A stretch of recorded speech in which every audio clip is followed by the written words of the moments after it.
नमस्कार, मी प्रिया रेसिपी मराठीमध्ये तुमचे मनापासून स्वागत। होळीला आपण वेगवेगळ्या प्रकारच्या मिठाया तसेच वेगवेगळ्या प्रकारचे स्नॅक्स बनवत असतो आणि यामध्ये आज आपण पोटॅटो रोल समोसा कसा बनवायचा हे पाहणार आहोत।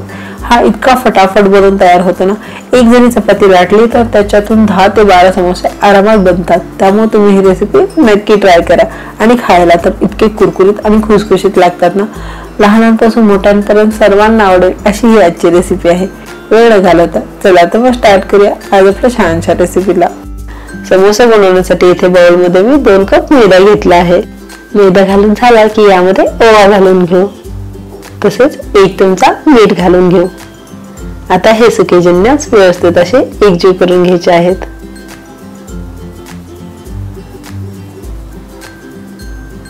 सुके जिन्नस व्यवस्थित एकजीव झाले की यामध्ये साजूक तूप घालून घेऊ।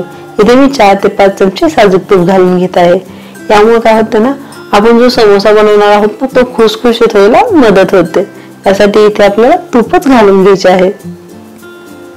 आता सर्व तूप मैद्याला कोट होईल अशा पद्धतीने आपल्याला हे एकजीव करून घ्यायचे आहे। तुम्ही इथे बघू शकता अशा पद्धतीने आपला मुटका तयार झाला पाहिजे। याचा अर्थ तूप सर्व मैद्याला व्यवस्थित असे कोट झाले आहे।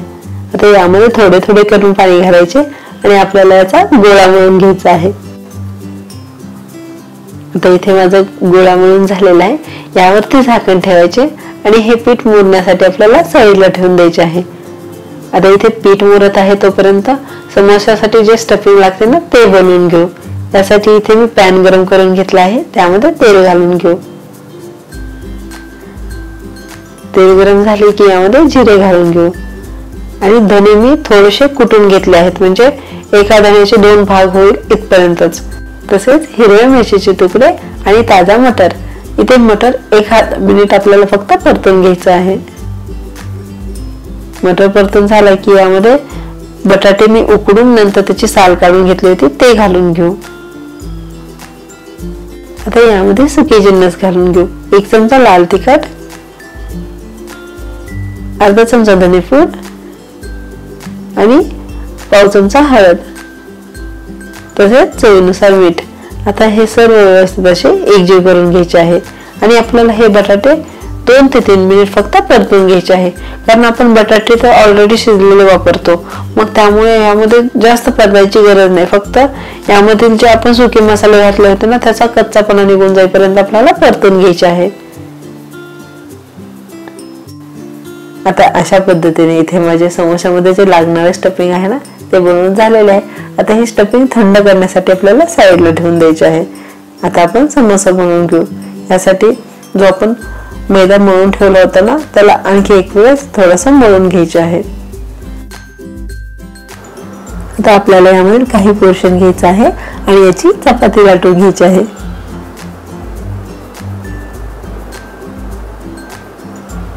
चपाती लाटत असताना तुम्ही इथे बघू शकता मला सुका मैदा किंवा तेलाची कसलीच गरज लागली नाही।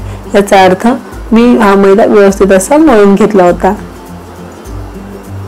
आता इथे माझी व्यवस्थित अशी चपाती लाटून झालेली आहे। आता काय करायचे, एक छोटीशी वाटी घ्यायची आणि ते चपातीच्या सेंटरला ठेवायची आणि साईडने आपल्याला जे आपण स्टफिंग बनवले होते ना ते घालून घ्यायचे आहे आणि ते अगदी आपल्या हलक्या हाताने आपल्याला यावरती पसरून घ्यायचे आहे। चपातीला स्टफिंग लावत असताना ती खूप जाडसर नाही लावायची, अशा पद्धतीने थोडेसे पातळच लावून घ्यायचे आहे। आता मध्यभागी मी इथे पाणी लावून घेत आहे आणि पाणी लावून झाले की याला पिझ्झा कटरने मी कट करून घेणार आहे। तुमच्याकडे जर पिझ्झा कटर नसेल तर चाकूच्या सहाय्याने तुम्ही अशा पद्धतीने कट करून घेऊ शकता। अगोदर पण मी रिंग समोसा, थ्रेड समोसाची रेसिपी पोस्ट केली आहे, त्याची मी डिस्क्रिप्शन बॉक्स मध्ये देते, तिथे जाऊन तुम्ही नक्की चेक करा। आणि तुम्ही माझ्या चॅनलला आणखी सबस्क्राईब केले नसेल तर नक्की सबस्क्राईब करा। आता इथे माझी पिझ्झा कटरने ही चपाती कट करून झालेली आहे। आता मी समोसा बनवून दाखवते।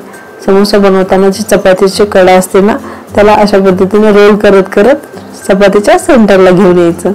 मी व्हिडिओमध्ये दाखवते ना अशा पद्धतीने। इथे माझा एक समोसा बनवून झालेला आहे आता समोसा बनवून झाल्यानंतर जे शेवटचे टोक असते ना ते व्यवस्थित चिटकून घ्यायचे, नाहीतर काय होतं ना, तेलामध्ये आपण समोसा तळायला घातला ना तर तो सुटू शकतो. यासाठी ही टिप्स तुम्ही इथे लक्षात ठेवा. वाव, किती सुरेख असा हा समोसा दिसत आहे. छोटा आहे पण खायला खूप अप्रतिम लागणार आहे. अशाच पद्धतीने राहिलेले सर्व समोसे मी आता बनवून घेणार आहे.